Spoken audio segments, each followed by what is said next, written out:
मंगलाचरण करेंगे।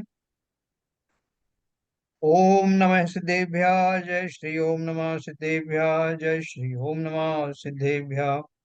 मंगलम भगवान वीरो मंगलम गौतमो गणी मंगलम कुंद कुंदाद्यो जैन धर्मोस्तु मंगलम। सर्वमंगल मांगल्यम सर्व कल्याण कारकम प्रधानम सर्वधर्माणां जैनम जयतु शासनम। जैनम जयतु शासनम जैनम जयतु शासनम। पंडित पंडित टोडरमल जी द्वारा रचित मोक्ष मार्ग प्रकाशक का छठवां अधिकार हमारा चल रहा है, जिसमें हमने कल जो कुदेवों के बारे में पढ़ा। और उसमें जो कुछ तो कुदेव हैं जो एग्जिस्ट तो करते हैं लेकिन हैं कुदेव, जो एग्जिस्ट भी नहीं करते, ऐसी मिथ्या कल्पना वाले कुदेव, क्षेत्रपाल पद्मावती दिहाड़ी आदि के पूजने का निषेध, ये सब हमने कल पढ़ा। तो ये हमारे धर्म में ही जो है, मतलब ये जो दूसरे धर्मों की बात नहीं है। ये तो जैसे क्षेत्रपाल पद्मावती आदि तो हमारे जैन जैन लोग भी पूजते हैं। और जैन लोगों में जो विशेष रूप से जो तेरापंथी नहीं है, वो इनको पूजते हुए दिखाई देते हैं। और उसके पीछे उनका मंतव्य बहुत क्लियर होता है कि जो वीतरागी भगवान है वो कुछ देते नहीं, तो इसलिए कोई रागी देवी देवताओं को ढूंढा जाए जो हमारी मदद करें। तो वो उस भ्रम के चक्कर में जो उनको मानते हैं और उनको विधिवत पूछते हैं और वो हमारा कुछ भला करेंगे कुछ नुकसान करेंगे। आप देखेंगे ज्यादातर ऐसी मान्यता वाले वो लोग हैं जिन्हें जैन सिद्धांत का पता ही नहीं। और जैन सिद्धांत की पता हुए बिना मात्र उस संप्रदाय में जन्म लेने के कारण वो नामधारी जैन है। तो इसलिए उनका ये भ्रम जो है अनवरत चलता रहता है, क्योंकि उनको समझाएगा कौन? ज्यादातर तो वैसे ही लोग हैं आसपास। तो स्वाध्याय वो करना भी चाहते नहीं है। बहुत सारे लोगों की तो ऐसी भी मान्यता है, अभी थोड़ा सा स्वाध्याय ने जोर पकड़ा है, अभी सब मुनि महाराज भी स्वाध्याय के लिए कहने लग गए हैं। नहीं, पहले जो है वो उसके ऊपर जोर भी नहीं देते थे, और लोगों की ये मान्यता थी कि स्वाध्याय तो खाली वो सोनगढ़ वालों का काम है, वो जयपुर सोनगढ़ वाले करते हैं, और इसी से उनका नाम सोनगढ़ी पड़ा है, क्योंकि वो स्वाध्याय करते हैं। उनको मुमुक्ष भी कह देते हैं, वो आत्मा की बात करते हैं।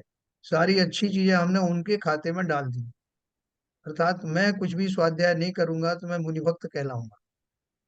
इस तरह की जो धारणा है, जब हम स्वाध्याय करेंगे ही नहीं तो हमें जैन सिद्धांत समझ में कैसे आएगा? जो सिद्धांत आज भी मैं कहूंगा कि इस समय में बहुत अच्छा काल चल रहा है, कि न केवल श्रावक जागरूक हुए हैं, बल्कि मुनियों ने भी अब भली प्रकार से इसके नीचे आग्रह करना शुरू कर दिया है। तो भैया, जो अपना रोज का जो कार्यक्रम है, छठ आवश्यक है, उसमें पूजा पूजा तक ही सीमित मत रहना, से आगे बढ़ना। स्वाध्याय किए बिना, शंका समाधान में भी 2 दिन से ही आ रहा है, स्वाध्याय किए बिना हमें अपना जो अनुपम दर्शन है उसका ज्ञान ही नहीं होगा। हम वो ऊपर ऊपर के रिचुअल्स में लगे रहेंगे, और रिचुअल्स में भी क्योंकि हमें पता ही नहीं होगा सच्चा देव शास्त्र कौन है, तो हम कुदेव और कुगुरुओं के ही चक्कर में पड़ते चले जाए।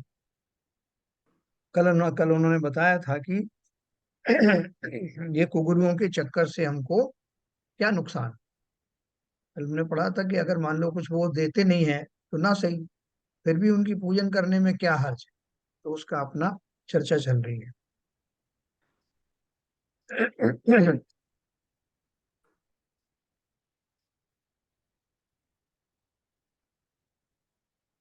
तो देखो क्या लिखा था अपन ने,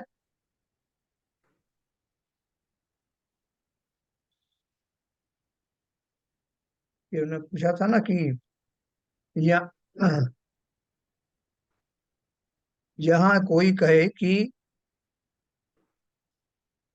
कुछ सर्व को देवों को मानना किंचित कार्यकारी नहीं, यहाँ कोई कहे कि कार्यकारी नहीं है तो ना सही, उनके मानने से कुछ बिगाड़ भी तो नहीं होता। तो उसके उत्तर में उन्होंने लिखा था, ये यदि बिगाड़ ना हो तो हम किस लिए निषेध करें। परंतु एक तो मिथ्यात्वादी दृढ़ होने से मोक्ष मार्ग दुर्लभ हो जाता है, यह बहुत बड़ा बिगाड़ है। और दूसरे पापबंद होने से आगामी दुख पाते हैं, यह बिगाड़ है ना। उन्होंने ये सब उसका पूरा बताया भी था कि मिथ्यात्वादी भाव जो है वो कैसे हो जाते हैं, और उसमें हमको पाप बंद कैसे होता है? इसका उत्तर कल अपन ने पढ़ा था ना। प्रथम तो परद्रव्यों को इष्ट अनिष्ट मानना ही मिथ्या है, क्योंकि कोई द्रव्य किसी का मित्र शत्रु है ही नहीं। तथा जो इष्ट अनिष्ट पदार्थ पाए जाते हैं उसका कारण पुण्य पाप है। इसलिए जैसे पुण्य बंद हो और पाप बंद ना हो वह करना। देखो अब ये जो लाइन लिखी है ना उन्होंने, जैसे पुण्य बंद हो पाप बंद हो वह करना, तो ये समझदारों के लिए लिखा है, जिन्हें वो तरीके पता है कि पाप जो है किस तरह बंद होता है और पुण्य कैसे बंद होता है। सामान्य व्यक्ति तो इस लाइन का अर्थ भी नहीं समझते। कि आपने कह दिया ना साहब, जैसे पुण्य बंद और पाप बंद ना हो वो करना, तो हम यही तो करते हैं। हम जो रोज भिखारियों को जो है वो दान देते हैं, चींटी आदि को आटा खिलाते हैं, मछलियों को भी वो खिलाते हैं, और वो तुलसी के वृक्ष में जो है वो पानी डालते हैं, जो सड़क पर वो गाय वगैरह दिख जाती हैं उनको चारा डालते हैं, ये सब जो है पुण्य बंद के ही तो कारण है। या हम दूसरे मंदिरों में भी चले जाते हैं, वहां भी उनके दर्शन करते हैं, तो ये सब पुण्य बंद के कारण है। अभी आपने तो कहा, तो पंडित जी ने उसके पहले ये सब चीज बता दिया कि कुदेव किसे कहते हैं, कुगुरु कौन होते हैं, कुगुरु का आगे आएगा। तो इसलिए पुण्य बंद जो उन सीमाओं में रह करके जो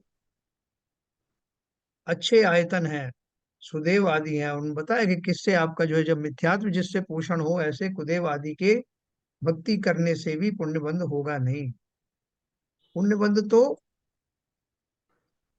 जैन मत में बताए हुए जो है देव आदि हैं, भगवान भी हैं, उनको भी अगर आपने सही ढंग से उनकी पूजन नहीं की, समझे ही नहीं कि वो जिनेंद्र देव क्यों जिनेंद्र कहलाते हैं, उनमें क्या खासियत, और बिना जाने उनकी मस्तक खाली मूर्ति के सामने झुका रहे हो, तो पुण्यबंध जिसकी आप तलाश में हो वैसा पुण्यबंध होगा भी नहीं। इसलिए बहुत अच्छे से समझना, ये पुण्यबंध कहा उन्होंने, और वो दूसरा क्या है कि ये पुण्यबंध हमें, ये पंडित जी ने ये लाइन कही, वो पुण्यबंध कौन सा किसकी हमें आकांक्षा है? संसारी सुख जिससे मिले ऐसे पुण्यबंध का हम क्या करेंगे। तो यहाँ जो पुण्यबंध का है वो किसके लिए कहा है? जहां पर कभी आपको ऐसे भाव खराब हो रहे हो, संकट में आ रहे हो, जिनवाणी सुनने और जिनवाणी को सुनाने वाले ऐसे आयतनों की आपको अनुकूलता मिले, उसके लिए भी पुण्य की आवश्यकता होती है। बहुत आसान नहीं है। हम स्वाध्याय में बैठे हैं, स्वाध्याय में जितने लोग बैठे हैं और जहां जहां बैठते हैं, यही की बात नहीं, वो सब अपने विशेष पुण्य के कारण से ही बैठ पाते हैं। अभी जैसे मीना जी ने कहा कि उनको सबसे बड़ा तकलीफ ये रही कि वो पैर में जो आ गया, उसकी वजह से मंदिर जाना छूट गया। तो ये उस पूरी प्रक्रिया का एक भाग है।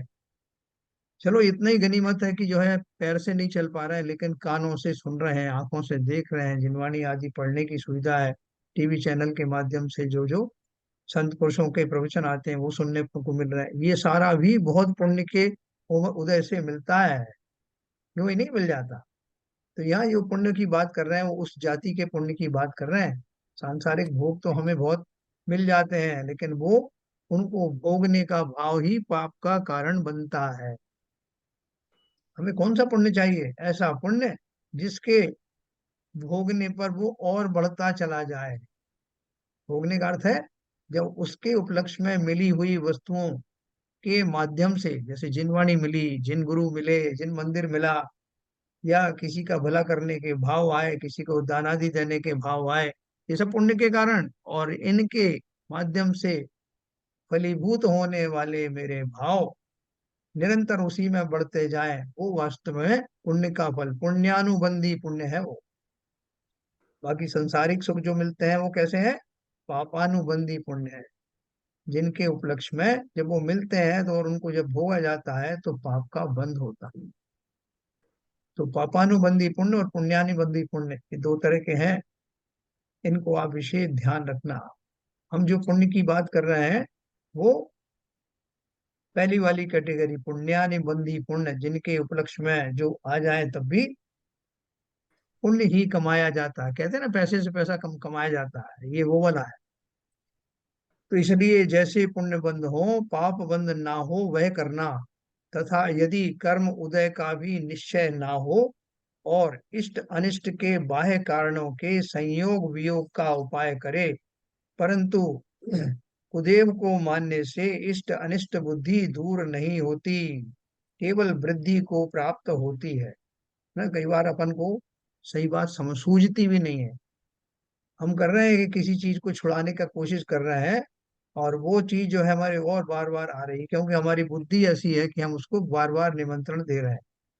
तो बोल रहे हैं कि ये हम बाहर से अगर किसी चीजों को, कोई संयोगों को दूर भी करना चाहे, तो उसका सही कारण हमें, तरीका हमें मालूम नहीं पड़ता है, ऐसी बुद्धि हो जाती है। मैंने आपको शुभम चक्रवर्ती का उदाहरण दिया था ना, जिनको जब वो राक्षस मार नहीं पा रहा था, तो उस मंत्र के कारण नहीं मार पा रहा था जो वो जप रहे थे।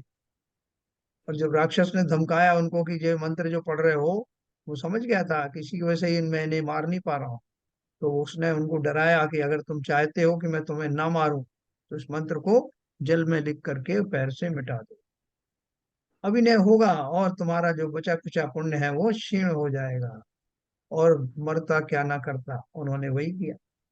तो यहाँ पंडित जी क्या कह रहे हैं कि हमको कर्म उदय कैसे होते हैं, ये घटनाएं कैसे घटित होती हैं, ये नहीं मालूम पड़े, और जो बाहर की बाहर बाहर से हम घटनाओं को, जीवों को अपने अनुकूल बनाने का प्रयत्न करें, तो वो कामयाबी मिलती नहीं। बल्कि ऐसी जो हमारा उपक्रम होता है, उनको दूर करने का, घबराहट में आर्त ध्यान आदि होते हैं, उनसे पाप की वृद्धि होती है। दूसरा, कुदेव किसी को धनादिक देते या छुड़ा लेते नहीं देखे जाते, इसलिए ये बाह्य कारण भी नहीं है कि आप उनकी पूजन कर रहे हो साहब, वो किसी भूत की पूजन करके आ गए, प्रेत की पूजन करके आ गए, मेरे यहाँ धन आ जाए। आता नहीं, क्योंकि मूल सिद्धांत हम नहीं मालूम, कारण पता नहीं कि कैसे धन आदि आते हैं। इनकी मान्यता किस अर्थ की जाती है? जब अत्यंत ब्रह्म बुद्धि हो, जीवादि तत्वों के श्रद्धान ज्ञान का अंश भी ना हो, और राग द्वेष की अति तीव्रता हो, तब जो कारण नहीं है उन्हें भी इष्ट अनिष्ट का कारण मानते हैं, तब कुदेवों की मान्यता होती है। फिर किसी ने पूछा आपसे कि भाई साहब, ये आपको इतनी तकलीफ क्यों हो रही है, इतना आपको ये चेचक वगैरह कैसे निकल आई? बोले निकल के आई साहब, वो शीतला माता की हम पूजन करते थे, व्रत करते थे, 2 साल से किया नहीं माता जी, अप्रसन्न हो गई। तो निकलेगी ना ये तो। और 2 4 लोगों ने और उसका जो है हाँ में हाँ मिला दी। तो इस तरह की हमारी जो खोटी धारणाएं हैं, उनके कारण से हमें, हमारी बुद्धि भी वैसी हो जाती है, और निरंतर पाप का बंध होता है, और मिथ्यात्व में चले जाते हैं। अभी हमने मान लो इतना स्वाध्याय सुन भी लिया, अब उसके बाद भी अगर हमारे किसी परिवारजन के ऊपर कोई संकट आ जाए, और कोई कहे कि ये संकट जो है बिना पीर पीर साहब की जो दरगाह है वहां जाए बिना ठीक होगा नहीं, तो सबसे ज्यादा डगमगाने वाला जैन ही होता है। चला जाएगा वो, वैष्णव अपने महादेव मंदिर में चले जाएंगे या कहीं जाएंगे, मुस्लिम तो यहाँ आएगा ही नहीं, वो तो अपने वहीं में रहता है जहाँ रहना। लेकिन जैनी भाई के ऊपर सुधासागर महाराज ने एक बार बोला था कि सबसे ज्यादा जो है डामाडोल स्थिति वाला जैन होता। और जैन उनके पास चला जाएगा तो बोल, उन्होंने एक व्यंग किया था, बोले वहां जाएगा तो वो उनको जा करके नमन करेगा, तो वो ये कहेंगे कि भैया, तू अपने धर्म का नहीं हुआ तो मेरे धर्म का क्या होगा? तो उनसे मांग जिसके यहाँ जिस आता है, मैं तो उनकी मदद करूंगा जो शुरू से ही मेरे धर्म में है। तो बोले ना इधर का रहा ना उधर का रहा, एक व्यंग उन्होंने किया था। कुल मिला के बात इतनी है कि जो वास्तव में देने में समर्थ नहीं है, जिनके माध्यम से कुछ प्राप्ति होती नहीं है, जिनके सेवन करने से मिथ्यात्व पुष्ट होता है, ऐसे मिथ्यात्व को दूर से ही छोड़ देना। जो कुछ हमें मिलता है या नहीं मिलता, वो सब अपने पुण्य पाप के कारण होता है। और पुण्य प्राप्ति का जो तरीका है, जो उपाय है, वो है, सबसे बढ़िया क्या है, जिनेंद्र देव की भक्ति आदि करना, या स्वाध्याय करना, जो हमारे आयतन बताए हैं, शील आदि का पालन करना, अपने आचरणों को अच्छा रखना, भली बुद्धि के साथ विवेक के साथ कार्य करना। इसका भी और विस्तार आएगा, ये मैंने आपको मोटा मोटा बताया। ऐसे तीव्र मिथ्यात्वादी भाव होने पर मोक्ष मार्ग अति दुर्लभ हो जाता है। जैसे कोई व्यक्ति बिल्कुल उसको पानी में डूबा हुआ था, और किसी तरह से उसको किसी ने तैरने का थोड़ा सा जो है सहारा दिया, तो वो थोड़ा किनारे पे आने लगा। उसकी उम्मीद बंधी कि अब मैं किनारे पे लगने वाला हूँ। इस बीच में उसमें एक मगर आया और उसने पैर खींच करके उसका वापस मझधार में ले गया। तो ऐसे ही हमारे साथ है। अनादि काल के मिथ्यात्व से हम बस छूटने ही वाले हैं। ऐसे में अगर कोई ऐसे प्रलोभन आ जाए, ऐसी कोई समस्या आ जाए कि आप सोचो साहब ये सब ठीक है, स्वाध्याय अपनी जगह पर है, मुझे तो अपने बच्चों को ठीक करना है या स्वयं को ठीक होना है, जिस किस भी विधि से हो। कोई कहे कि इसमें मांसाहार से ठीक हो जाएगा या जो है कुगुरुओं के सेवन से ठीक हो जाएगा, तो क्या दिक्कत है, सब कर लेते हैं। बाद में अपना ही तो है धर्म, आके फिर जो ज्वाइन कर लेंगे। इस भूल में मत पड़ना। ये जो कह रहे हैं कि अनादि काल से जो मिथ्यात्व था उसके छूटने का समय आ गया, और ऐसे में अगर आपने फिर से मिथ्यात्व को बढ़ाया तो मोक्ष मार्ग अति दुर्लभ हो जाता। फिर अगला है कुगुरु का निरूपण और उसके श्रद्धा नादिक का निषेध। तो देव के बाद में कुगुरु, है ना। कुगुरु कौन होते हैं? आगे कुगुरु के श्रद्धा नादिक का निषेध करते हैं। जो जीव विषय कषाय आदि अधर्म रूप तो परिणमित होते हैं और मानादिक से अपने को धर्मात्मा मानते हैं, धर्मात्मा के योग्य नमस्कार आदि क्रिया कराते हैं, अथवा किंचित धर्म का कोई अंग धारण करके बड़े धर्मात्मा कहलाते हैं, बड़े धर्मात्मा योग्य क्रिया कराते हैं। इस प्रकार धर्म का आश्रय करके अपने को बड़ा मनवाते हैं, वे सब कुगुरु जानना। क्योंकि धर्म पद्धति में तो विषय कषाय आदि छूटने पर जैसे धर्म को धारण करे वैसा ही अपना पद मानना योग्य है। ये थोड़ा बढ़ा दें। क्या बता रहे हैं? जो जीव विषय कषाय आदि अधर्म रूप तो परिणमित होते हैं, मतलब कर तो रहे हैं सारी खोटी चीजें, चोरी से वे कुछ खा रहे हैं पी रहे हैं, मान आदि बहुत ज्यादा है, लोभ तो बना ही हुआ है, मायाचारी से अपने आप को बड़ा बनाने के लिए तरह तरह की वेशभूषाएं धारण कर रहे हैं, लेकिन अंदर में मान के कारण उन सब तरीकों से दूसरों से अपने को ऊंचा दिखाने की वृत्ति, अपने को बड़ा मनवाने की वृत्ति, और उसकी आड़ में जो धन आदि जो कोई दे या और किसी तरह का मान सम्मान दे, उसकी आड़ में खोटी प्रवृत्तियों का पोषण करे। ज्यादातर आपको ऐसे ही मिले। अब देखो बड़ी बड़ी कथा करने वाले पूरा त्रिपुण विरपुण लगा के कोई कोई स्त्रियों का वेश धारण करके कथाएं सुनाते हैं, और आप उनकी जो है जो सामान्य उनकी जीवन देखोगे तो समस्त प्रकार के भोगों भोग से लिप्त हैं। यहाँ कथा सुना रहे हैं लेकिन वहां पीछे जाके देखो क्या हो रहा है। तो कम से कम जैनियों में ऐसे होंगे तो बहुत कम होंगे, लेकिन जो भी है उनको इस बात का विशेष ध्यान रखना। यहाँ तो देखो कोई अगर जो कथावाचक तो नहीं होते, लेकिन जो कोई भी आपको स्वाध्याय करते हैं कराते हैं, कम से कम उनके पीछे ये मंतव्य नहीं होता, होना भी नहीं चाहिए कि वो अपने आप को इस बहाने से बड़ा दिखाएं। जिनेंद्र देव का की जिनवाणी सुनाने से स्वयं को कितना लाभ होता है यही पर्याप्त है। वही महंतता काफी है अपने मन में कि मैं अपनी आत्मा का के और निकट आ गया। यह है महंतता। दूसरों के सामने मैं बड़ा हो गया, ऐसी महंतता वास्तव में कुगुरुओं के श्रेणी में ही आती है। और हमारे यहाँ इस तरह का कोई प्रावधान नहीं है। कोई जो है कोई मुनि इसलिए होता है कि उसको बड़ा दिखाना है। अब अपवाद रूप से कहीं शिष्टाचार हो तो उसकी अपन बात आगे करेंगे। तो बोल रहे हैं कि जो जिनको वो कुदेव कुगुरु की श्रेणी में डाल रहे हैं वो सब कुगुरु वो होते हैं जो इस धार्मिक क्रियाएं अनुष्ठान या बाह्य वेशभूषाएं इसीलिए करते हैं जिससे कि जगत उनको बहुत धर्मात्मा माने, और उनके विषय सुख सारे इस आड़ में भली भांति चलते रहे, है ना। कितने कितने जो धर्म गुरु हैं वो देखो पकड़े गए बाद में। आसाराम बापू है वो जो, और वो कौन कौन सा था, वो पंजाब का था ना, डेरा सच्चा सौदा वाला, राम रहीम, ऐसे कितने हैं।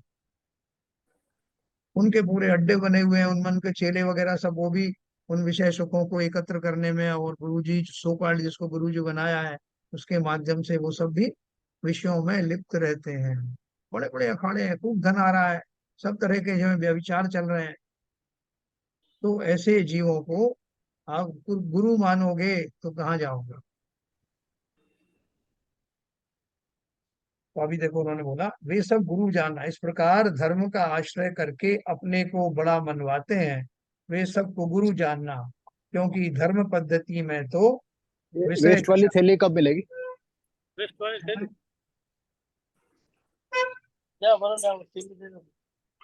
कौन बात कौन बात कर रहे हैं भाई? म्यूट कर लीजिए, सब लोग अपना म्यूट करिए। विपुल जी शायद मार्केट में है, उनका गलती से अनम्यूट हो गया है। अच्छा अच्छा, तो आप यदि चाहो तो म्यूट कर दो, नहीं तो फिर अब आ जाएगी। कर लिया विपुल जी। तो हाँ हो वे गए, सब, म्यूट हो गए, म्यूट हो गए। वे सब को गुरु जानना, क्योंकि धर्म पद्धति में तो विषय कषाय आदि छूटने पर जैसे धर्म को धारण करे वैसा ही अपना पद मानना योग्य है। अभी जैसे कोई हमारे यहाँ एलक क्षुल्लक है या कोई प्रतिमाधारी है, तो जितना जितना उनकी कषाय की मंदता होती है उसके हिसाब से वो अपने नियम आदि धारण करते हैं और अपनी भूमिका को उसी हिसाब से मानते भी हैं। ऐसा नहीं है कि कोई हुआ तो अलग अलग या क्षुल्लक है और वो अपने आप को मुनि मानने लगे। तो यहाँ क्या बोल रहे हैं, क्योंकि धर्म पद्धति में तो विषय कषाय आदि छूटने पर जैसे धर्म को धारण करे वैसा ही अपना पद मानना योग्य है ना। हो सकता है कि जो हम लोग भी जो थोड़े बहुत जो नियम संयम पालन करते हैं, तो हमें पता रहता है ना कि मैं कौन कौन से नियम का धारी हूँ, ये मुझे पालन करना है।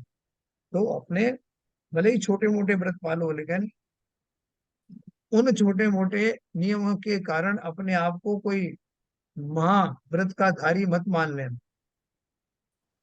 कभी जो प्रतिमाओं के बारे में भी आएगा कि बहुत सारे जीव वो प्रतिमा जैसा स्वरूप बताया है प्रतिमाओं का, 11 प्रतिमाओं का, वैसा तो उसका अनुपालन कर नहीं पाते, लेकिन मानते अपने आप को प्रतिमाधारी हैं, क्योंकि उन्होंने मन में क्या रखा है कि मैं फला प्रतिमा का धारी, और उसके ऊपर ऊपर की जो भूमिकाएं वो निर्वाह कर लेते हैं, और उसमें सोचते हैं कि जो सरल वाला है वो प्रतिमा धारण करूं, नीचे की प्रतिमा धारण करी या नहीं करी उसका कोई मतलब नहीं है।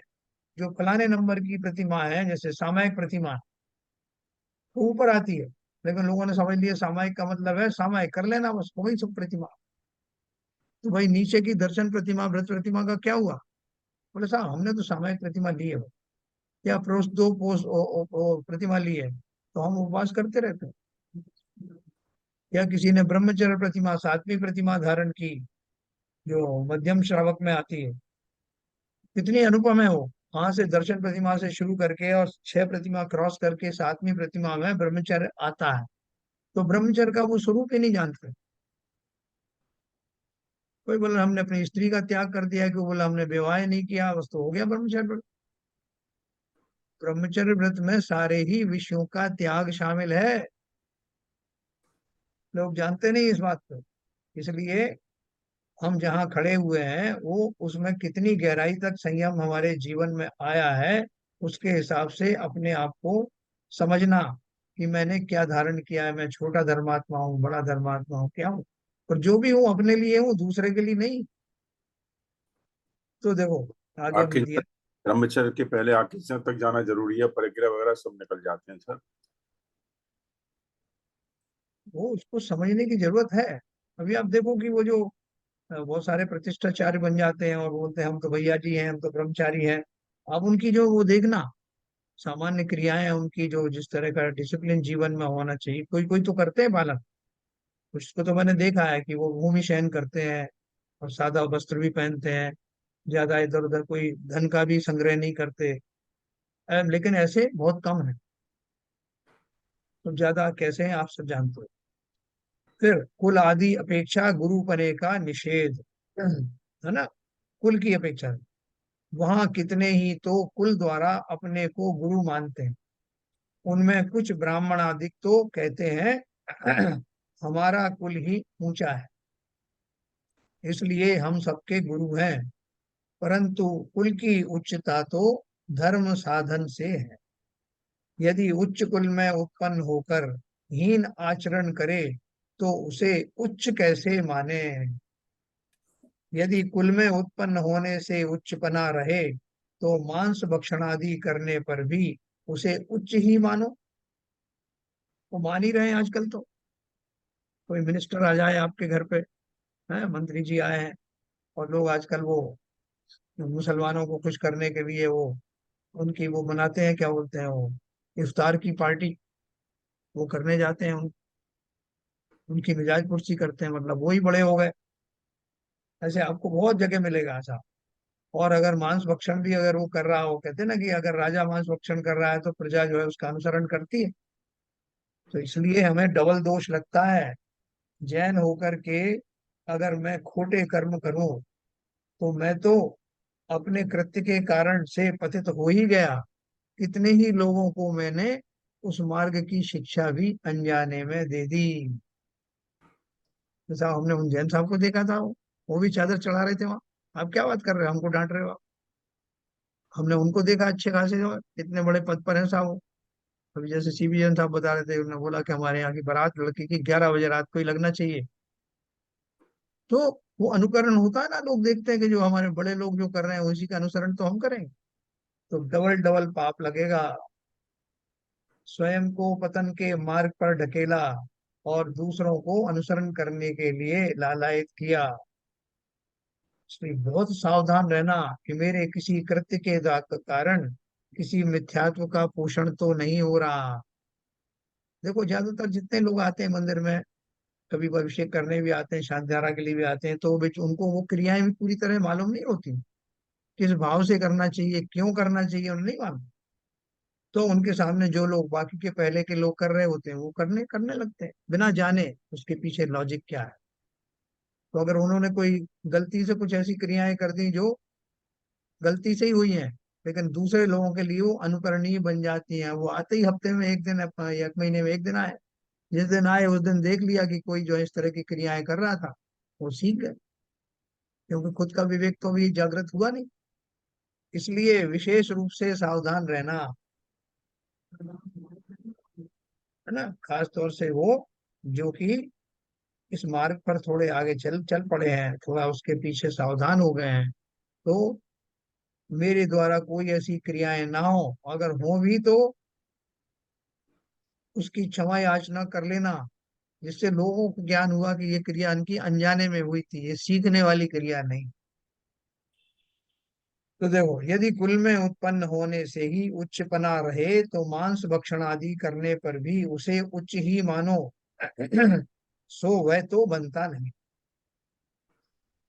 भारत ग्रंथ में भी अनेक ब्राह्मण कहे, वहां जो ब्राह्मण होकर चांडाल कार्य करे उसे चांडाल ब्राह्मण कहना ऐसा कहा है। एक ग्रंथ है वैष्णवों का जिसका नाम भारत ग्रंथ है। उसमें लिखा है तरह तरह के ब्राह्मण होते, तो ब्राह्मणों में एक भेद बताया उन्होंने कि जो ब्राह्मण होकर चांडाल कार्य करे उसे चांडाल ब्राह्मण कहना। आप देखो गुजरात में भी बहुत सारी जगह पे तरह तरह के वो ब्राह्मण होते हैं, खटीक ब्राह्मण और कौन कौन से होते हैं वो। हाँ, ये बहुत सारी उसके वो कैटेगरी बना रखी है। यदि कुल ही से उच्चपना हो तो ऐसी हीन संज्ञा किस लिए दी है। अपने ब्राह्मण में वो पैदा हो गए साहब, तो फिर आप ये उनका कर्म या आचरण क्यों देख रहे हो, आचरण के अनुसार फिर भेद क्यों बना रहे हो। तो बोले नहीं, सब जगह ऐसा ही है। ब्राह्मण होने के बाद भी अगर उसके कार्य चांडाल जैसे हैं तो उस पे कुछ विशेषण लगा देते हैं। तो हमारे यहाँ भी लगा सकते हैं कि भदैया जैनी होते हैं ना, कितनी तरह के जैनी होते हैं। चांडाल जल ही लगा। जो खाली भादों के महीने में व्रत पालन करते हैं उनको भदैया जैनी कहते चादर जैनी, चादर चढ़ाने जाने वाले। हैं। नहीं नहीं, ये तो जो अपने जो प्रचलित हैं उनके नाम बता रहा हूँ मैं आपको। भदैया जैनी है, एक जो है वो खवैया जैनी है, और एक लड़ैया जैनी है। कि वो अगर जो है स्वाध्याय करने बैठे हैं उनको नींद आ जाती है, तो बोलते हैं कि अशुभ कर्म के उदय से ऐसी मति हो जाए के ऊंघे के लड़ मरे के उठ घर को जाए, है ना। तो बोले अशुभ कर्म का उदय है तो स्वाध्याय में नींद आने लगती है, और ऊँघने लगता है, कोई बोले तो लड़ने को तैयार हो जाता है, और ज्यादा कोई कहे तो वो उठ के घर चला जाता है। तो और ये तो तीन कैटेगरी मैंने अलग बताई। दूसरा वो मुझे याद नहीं आ रहा, एक भदैया जैन हमारे यहाँ कहा जाता है, कि जो सिर्फ भादों के महीने में आके मंदिर आ जाते हैं, बाकी नहीं आते, और बस मंदिर आके चले जाते हैं, उनका खाना पीना सब यथावत चलता रहता है। तो देखो, ये हमारे यहाँ भी जो कैटेगरीज जो लोग कहते नहीं है, लेकिन ये बनती हैं। तथा वैष्णव शास्त्रों में ऐसा भी कहते हैं। क्या कहते हैं? वेद व्यासादिक मछली आदि से उत्पन्न हुए हैं। वेद व्यास जो बड़े उनके साधु हैं, मछली से उत्पन्न हुए। वहां कुल का अनुक्रम किस प्रकार रहा, तथा मूल उत्पत्ति तो ब्रह्मा से कहते हैं, इसलिए सबका एक कुल है, फिर भिन्न कुल कैसे रहा है? अपन ने जो शुरू में पढ़ा था ना, वो कहते हैं सबकी उत्पत्ति ब्रह्मा से हुई, तो सब एक ही कुल के हो गए ना। फिर किसी को मछली से, किसी को कहीं और से पैदा हुआ बता रहे हो, तो उनका कुल अलग हो गया। तथा उच्च कुल की स्त्री के नीच कुल के पुरुष से, व नीच कुल की स्त्री के उच्च कुल के पुरुष से संगम होने से संतति होती देखी जाती है। वहां कुल का प्रमाण किस प्रकार रहा? यदि कदाचित कहोगे ऐसा है तो उच्च नीच कुल के विभाग किस लिए मानते हो? हाँ, अब ने देखो कि कुल की अपेक्षा से कोई स्त्री जो है उच्च कुल की है, पुरुष जो है नीच कुल का है, और उनकी संतान होगी तो उसे किस कुल की कहोगे? तो वो बोल रहे हैं कि यदि कदाचित कहोगे कि ऐसा है तो उच्च नीच कुल के विभाग किस लिए मानते हो? तो आजकल तो ऐसे ही है, इतनी जैन लड़कियां जो है वो अजैनों में शादी कर रही हैं, बिना किसी सोच के, किसी विचार के, कि तुम्हारा क्या कुल है और किसमें तुम जा रहे हो। तो क्या फर्क पड़ता है साहब? जहाँ अपन कन्वीनियंट कंफर्टेबल रहे वो कर लेना। ये सोच कर कितनी जैन कुल की लड़की, औरों की तो मैं कहता नहीं हूँ, जैन कुल में जन्म लेने वाले, जिनके पिता वगैरह बहुत धार्मिक, संस्कार देने में कोई कमी नहीं की उन्होंने, नहीं तो अपन से आराम से उनके ऊपर दोष लगा देते कि उन्होंने संस्कार नहीं दिए। लेकिन अपने पुरातन कर्मों के उदय के कारण, जो संस्कार पहले से पड़े हुए थे, उनके कारण जीव भटक करके इतने बढ़िया उत्तम जैन कुल में जन्म लेने के बाद भी नीच कुल में चली जाती, और वहां उनके दुर्भाग्य की महिमा क्या कहें। तो जिनकी संतान होती है वो तो दुखी होते ही हैं, उनका भी बेचारों का पूर्व कर्म का उदय था। लेकिन ये इनकी दशा देख देख करके जीवन भर माता पिता उस सदमे से निकल नहीं पाते, कितनों को हार्ट अटैक हो। तो इसमें जो ये सभी इंडिविजुअल है ना, सब पढ़े लिखे हैं, बड़े लोग हैं, बड़े हैं बच्चे भी, लेकिन इस बात को स्वाध्याय सुनेगा कौन? अपन भी उनको बोल देते हैं कि बेटा ऐसा है, इतने बजे से इतने बजे तक हमारा स्वाध्याय चलेगा, तुम्हें जहाँ जाना है इस बीच में चले जाओ। बोले मेरी वहाँ किटी पार्टी है। बोले हाँ हाँ हाँ, वहाँ हो आओ, और इतने बजे हम भी फ्री हो जाएंगे। माँ बाप का भी आजकल ना तो जोर चलता है, ना वो इस बात की ज्यादा इंपॉर्टेंस समझते हैं। तो ये देखो, जिस किस प्रकार से हम बाकी चीजों में तो बहुत विवेक लगाते हैं, बहुत टैक्टफुल होते हैं, बच्चों को समझाने में थोड़ा सा टैक्टफुल भी होना पड़ेगा, क्योंकि वो नहीं जानते, बोले हैं वो कौन सी दुर्दशा में जा रहे हैं, कितनी मुश्किल से उनको जैन कुल की एक सीट मिली थी, वो सीट खराब हो गई, वो किसी दूसरे कुल में चली गई। और उनके बच्चे होंगे तो वो भी उस कुल के, जैन कुल के नहीं कहलाएंगे।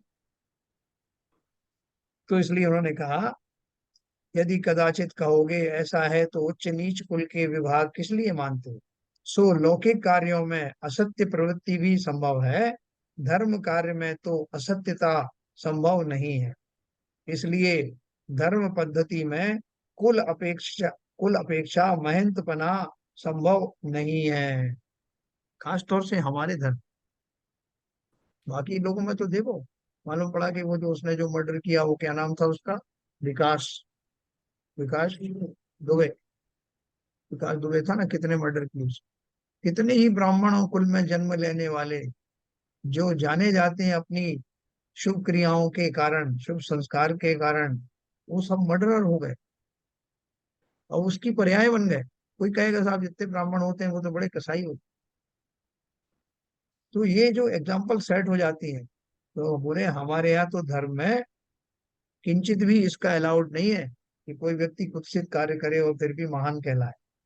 तो यहाँ लिखा है, लौकिक कार्यों में असत्य प्रवृत्ति फिर भी संभव है, धर्म कार्य में तो असत्यता संभव नहीं है। इसलिए धर्म पद्धति में कुल अपेक्षा महंतपना संभव नहीं है। इधर ये तो जैन है ना, आगे इसने अगर कोई मर्डर कर दिया तो कोई बात नहीं, छोड़ दो इसको। हमारे यहाँ तो कोई अगर जो है इस तरह का कार्य करता है तो वो किंचित भी स्वीकार्य नहीं होता, होना भी नहीं चाहिए। धर्म साधन ही से महंतपना होता। ब्राह्मण आदि कुलों में महंतता है, सो धर्म प्रवृत्ति से है। धर्म प्रवृत्ति को छोड़कर हिंसा आदि पाप में प्रवर्तने से महंतपना किस प्रकार रहेगा। है ना, इसलिए बहुत ध्यान से समझना ये बात, कि हमारे यहाँ भी कोई अगर इस तरह सोच रहा हो, जैन कुल में जन्म ले लिया है और किसी को बताएंगे भी नहीं कि हम क्या कर रहे हैं, और पहले से इतनी बड़ी पोजीशन ले लेंगे हम, तो लोग हमारा क्या बिगाड़ेंगे, लोग सर हमारे ये सामने। हाँ, ब्रह्मा बोलिए। ब्राह्मण आदि कुलों में महंतता है सो धर्म प्रवृत्ति से है। इसको थोड़ा विवेचन करें। ब्राह्मण आदि कुलों में महंतता है, सो धर्म प्रवृत्ति से है। अपन बोलते हैं कि भाई साहब ये ब्राह्मण है, अच्छा ब्राह्मण है क्या, तो हमें उनके प्रति जो है वो बहुमान क्यों आता है, कि अगर ये ब्राह्मण है तो इसका निरंतर वैसी ही शुद्ध प्रक्रियाएं अपनाई जाती होंगी, शुद्ध शाकाहारी होगा, अपने अपने जो इष्ट देव है उसकी पूजन करता होगा, नियम संयम से रहता होगा, जने उधारी होगा, ये सब हम कल्पनाएं कर लेते हैं, क्योंकि उस ब्राह्मण कुल में जो जो रिचुअल्स होते हैं, लोग समझ जाते हैं कि ब्राह्मण कुल में है तो अच्छा ही होगा। तो बोल रहे हैं ब्राह्मण आदि कुलों में जो महंतता है सो धर्म प्रवृत्ति से है, मतलब उनका जो धर्म है उसको जान करके उनको महान माना जाता है। लेकिन धर्म वृत्ति को छोड़कर अगर हिंसा आदि पाप में प्रवर्तित हैं तो महंतपना कैसे रहेगा। तो जो रिचुअल्स हैं उनके, जिसके लिए ब्राह्मण जाने जाते हैं, उसको छोड़ करके अगर वो हिंसा आदि में चले जाएंगे तो उनका महंतपना बना रहेगा क्या, ये कहना चाहते हैं। तथा कोई कहते हैं कि हमारे बड़े भक्त हुए हैं, सिद्ध हुए हैं, धर्मात्मा हुए हैं, हम उनकी संतति में हैं, इसलिए हम भी गुरु हैं। हम्म। हैं? बहुत सारे लोग ऐसा स्वयं भी मानते हैं और दूसरे लोग भी कहते हैं, अरे साहब आपको पता नहीं है किस खानदान का है, ये फलाने फलाने ऋषि का खानदान का है। अभी भी देखो वो कहते हैं ना कि वो नेताजी सुभाष चंद्र बोस चले गए तो उनका पोता वगैरह सब लोग से लगाते हैं कि किस कुल का है साहब वो, या कोई दूसरे कुल का जन्म होता है तो उसको लोग रिलेट करते हैं, अरे साहब आप इनको जानते नहीं, ये बड़े खानदान का है। तो बोल रहे हैं कि बड़े खानदान का है, और अगर उसकी प्रवृत्तियां वैसी हैं तब तो फिर भी आदमी कहेगा, फिर खुशी खुशी कहेगा कि अरे साहब आप वो तो होंगे ही, जैसा पिता है वैसा ही है, वो भी कितने धर्मात्मा थे, ये भी ऐसा ही है। तो यहाँ बोल रहे हैं, लेकिन लोग क्या करते हैं, खुद तो वो आचरण पालन करते नहीं, लेकिन अपने पिता का या किसी और का, अपने कुल का नाम लेकर के अपनी मेहनतता दिखाते हैं कि हमारे बड़े भक्त हुए हैं, सिद्ध हुए हैं, धर्मात्मा हुए हैं, हम उनकी संतति में हैं, इसलिए हम भी गुरु हैं।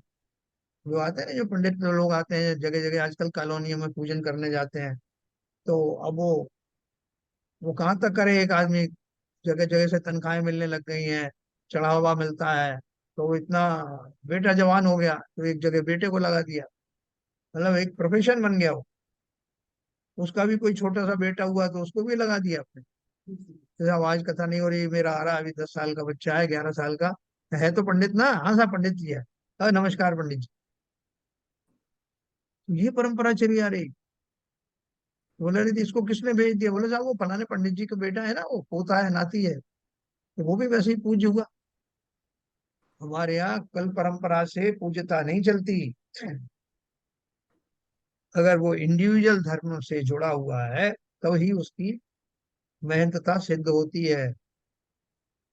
तो ये बोल रहे हैं, इसलिए ऐसा मानना कि हम गुरु हैं, परंतु उन बड़ों के बड़े तो ऐसे उत्तम थे नहीं।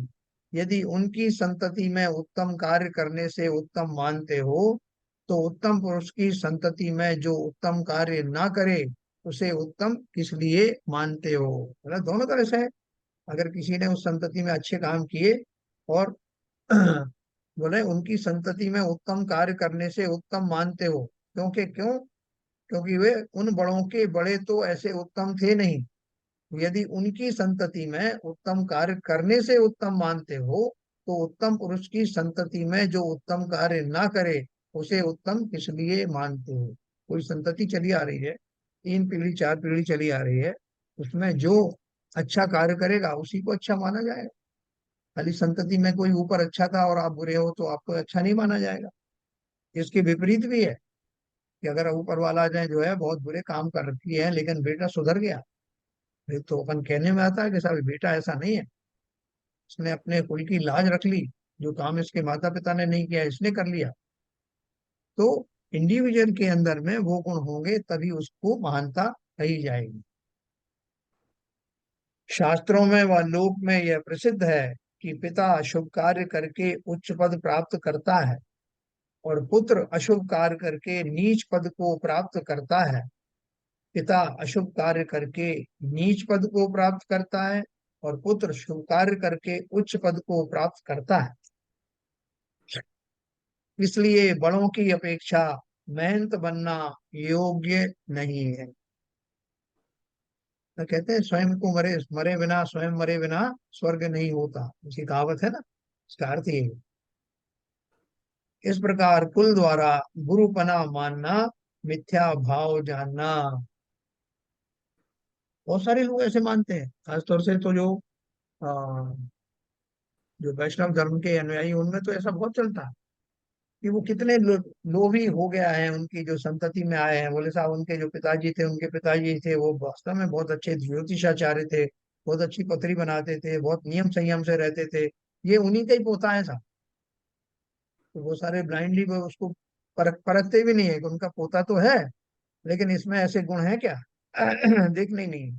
किसी ने बस इतना इंट्रोडक्शन दे दिया कि साहब भेज रहा हूं मैं, उनके कुल का है, उनका पोता है, ये आपका सब धार्मिक अनुष्ठान करेंगे। और हम आंख बंद करके उनसे सब कार्य करवा लेते हैं। जैनियों में कितना हुआ है ये सब आप हम सब जानते हैं, इसकी चर्चा अपन कभी और करेंगे। इस प्रकार कुल द्वारा गुरुपना मानना, मिथ्या भाव जानना तथा कितने ही पट्ट द्वारा गुरुपना मानते हैं। पूर्व काल में कोई महंत पुरुष हुआ हो, उसकी गादी पर जो शिष्य प्रति शिष्य होते आए हों, उनमें उस महंत पुरुष जैसे गुण ना होने पर भी गुरुपना मानते हैं।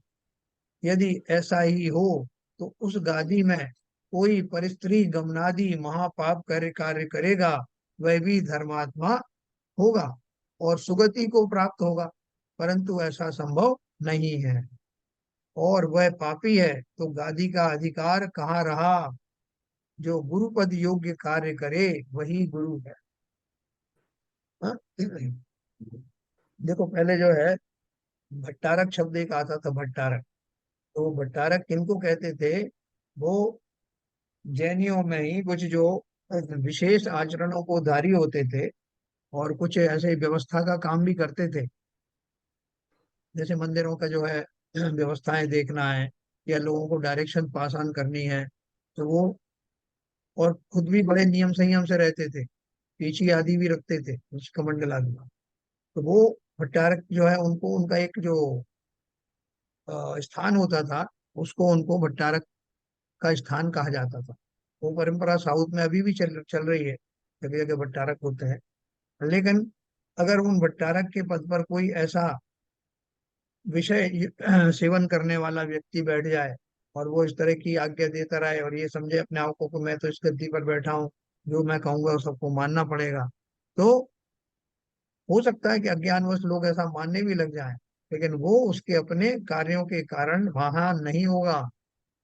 उसके जो विषयाभिलाषाएं हैं, उसके जो खोटे कृत्य हैं, उस आड़ में जो वो अपना कंट्रोल करता है, वो सब निंदनीय ही है। अभी तो उनका बीच में बहुत स्वरूप बिगड़ गया था, बहुत मानी अभिमानी हो गए थे। अभी तो कुछ थोड़ी दशाएं थोड़ी सी बदली भी है और अभी वो उतना ज्यादा रहा भी नहीं वो सब। इस प्रकार कुल द्वारा गुरुपना मानना, मिथ्या भाव जानना। जैसे हमारे ये थे ना श्रवण बेलगोला के भट्टारक थे, क्या नाम था उनका? चारु कीर्ति महाराज, है ना।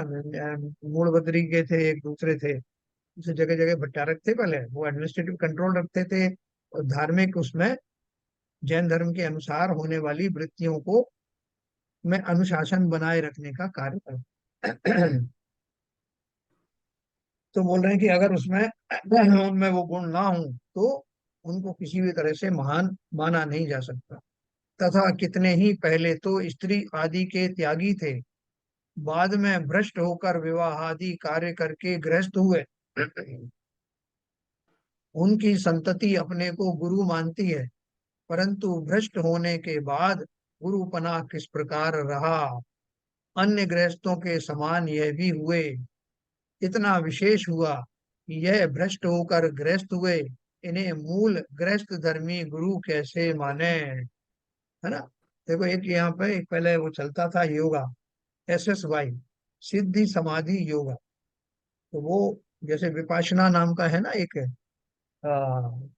योग विद्या थी, उसी तरह से वो मतलब बौद्ध धर्म से निकल कर क्या ऐसे एक साउथ के एक वो कोई हुए व्यक्ति, उन्होंने एक SSY करके चलाया था, ये RP जैन साहब जानते हैं।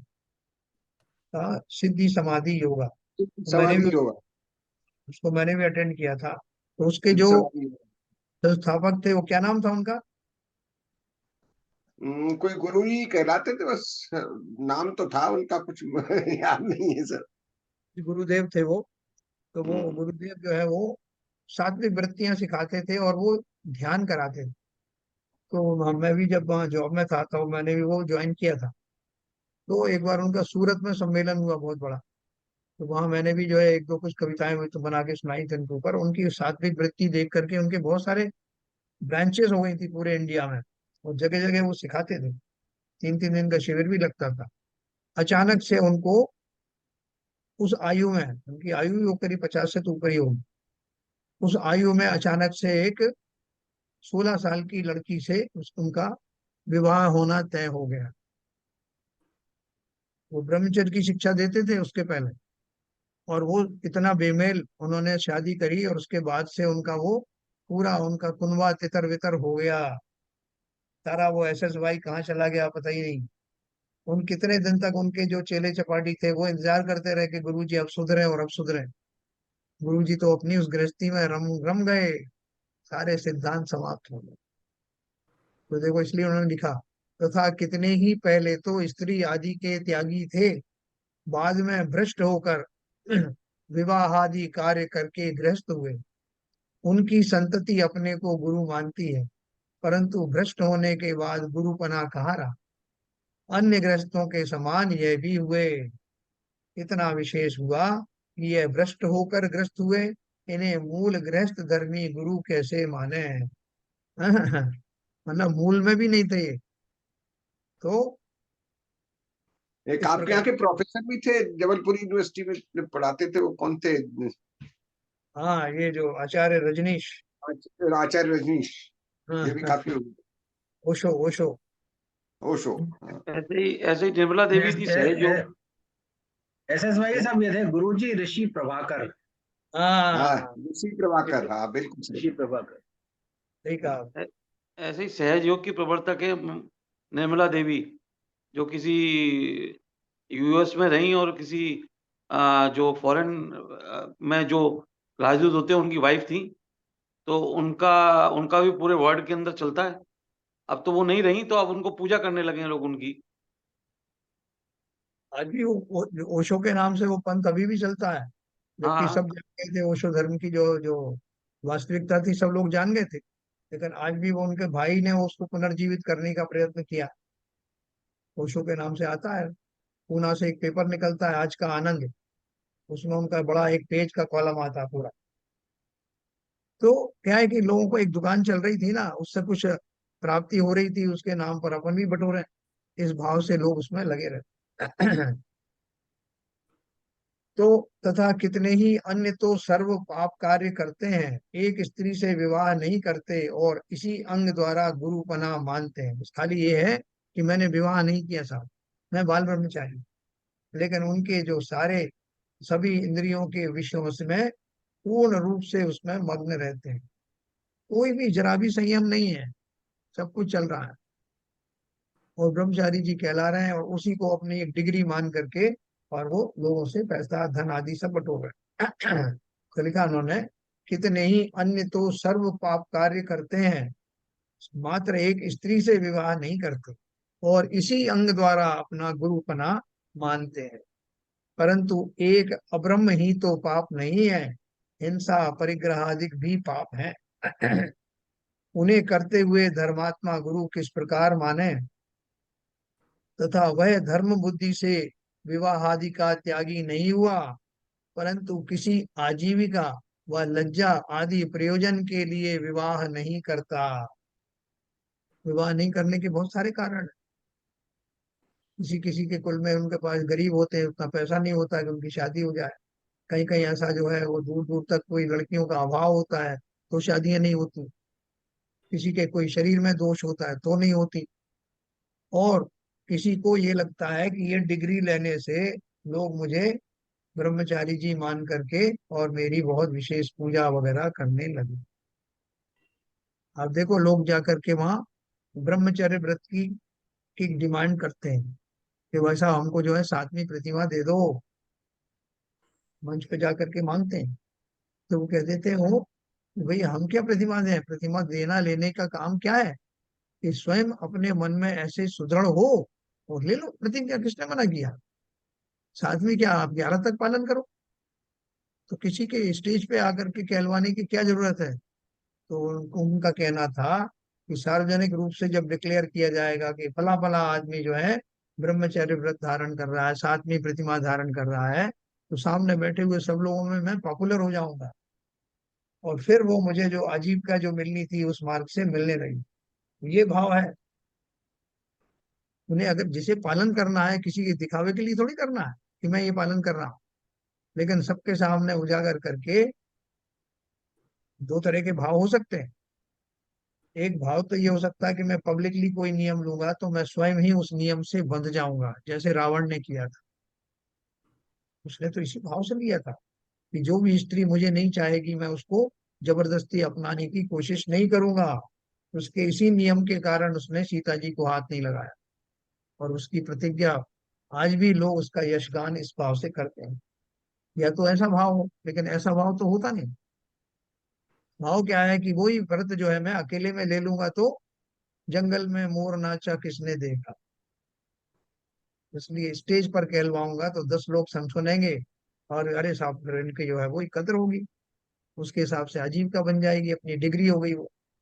उस डिग्री से आगे भी वो इसलिए नहीं बढ़ना चाहते कि उसके आगे बढ़ेंगे तो फिर ये सब जो प्रतिष्ठाचार्य आदि का कार्य वो नहीं रहेगा, भ्रमण नहीं रहेगा, जगह जगह पूजेंगे नहीं, मनवांछित भोजन आदि नहीं मिलेंगे।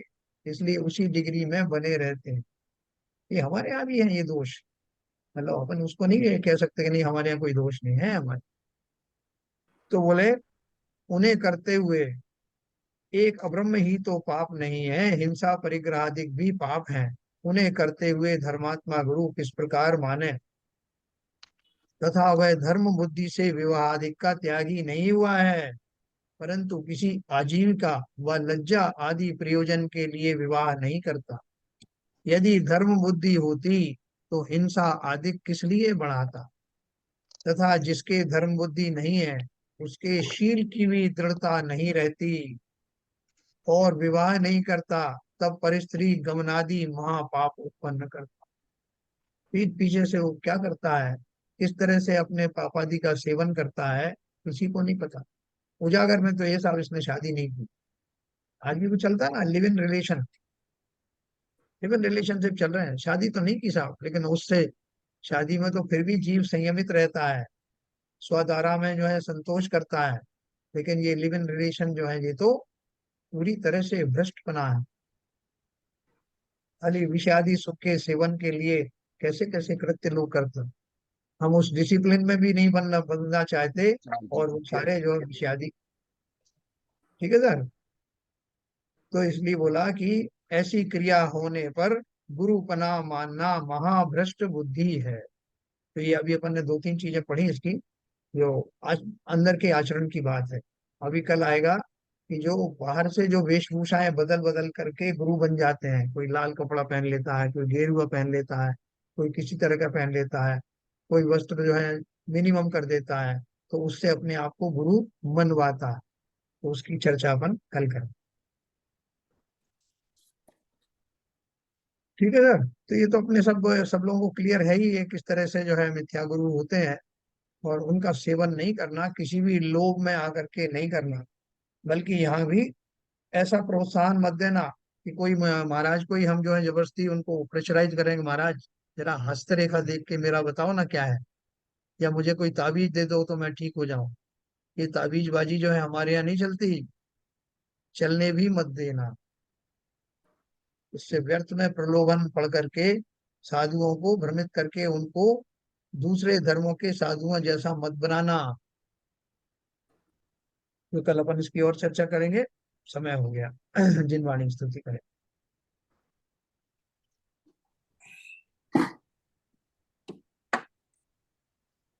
नाश वेको ज्ञान के प्रकाश वेको अपरिभाष वेको भानु शिव खानी है। छह द्रव्य जान वेको बंध विधि भान वेको पर पिछान वेको परम प्रमाणी है। अनुभव बताए वेको जीव के जताए वेको बहुन सताए वेको भवे और आन। जहाँ तहाँ तार वेको पार के उतार वेको इस तार में तो यही जिन वाणी है। ये जिन वाणी भारती तो जो मुदिन गैन तो तेरी शरण गए सो पावे सच्चैन। या वाणी के जन से सूझे कालो तो वाणी मस्तक धर्म सदा देती है, सदा देती है। वाणी माता की जय। जय।